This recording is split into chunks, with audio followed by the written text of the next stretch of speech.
తెలంగాణలో Congress party 11 MP సీట్లను గెలుస్తుందని కాంగ్రెస్ ప్రభుత్వ సలహాదారుడు షబ్బీర్ అలీ ధీమా వ్యక్తం చేశారు. బీఆర్ఎస్ పార్టీ బీజేపీకి బీ టీమ్గా మారిందని విమర్శించారు.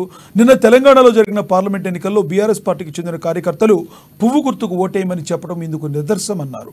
కేసీఆర్ కూతురు కవితను జైలు నుంచి బెయిల్పై బయటకు తీసుకురావడానికి బీజేపీతో లోపాయికారి ఒప్పందం కుదుర్చుకున్నారని కీలక వ్యాఖ్యలు చేశారు. రెండు పార్టీలు కలిసి ఎన్ని కుట్రలు చేసినా ప్రజలు కాంగ్రెస్ వైపే ఉన్నారన్నారు. చేసిన మన తికోపం నుంచి మొదలు పెట్టుకుంటే అన్ని గ్రామాల నుంచి ఫోన్లు మొదలైనవి.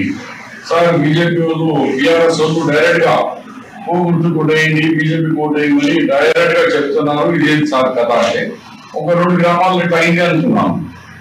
కానీ జనరల్ గా నాకు 20 నుంచి 30 గ్రామాల వరకు వచ్చింది. ఇవాళ నేను ఎల్లారెడ్డిలో కూడా ఈ లింగంపేట మండలంలో అడిగినాను కొంతమందికి. వాళ్ళు అన్నారు మా దగ్గర కూడా కొంతమంది చేసినారు సార్, బీజేపీకి ఓటు వేసేయండి, కాంగ్రెస్ వద్దు, మా బీఆర్ఎస్ ఏమైనా సరే వాళ్ళకి అంటే టోటల్ బీఆర్ఎస్ పార్టీ మన తికోపం నుంచి మొదలు పెట్టుకుంటే అన్ని గ్రామాల నుంచి ఫోన్లు మొదలైనవి. సార్ బీజేపీ వాళ్ళు బీఆర్ఎస్ వాళ్ళు డైరెక్ట్ గా గుర్తు కొట్టేయండి, బీజేపీ కోటేయమని డైరెక్ట్ గా చెప్తున్నారు. ఇదేం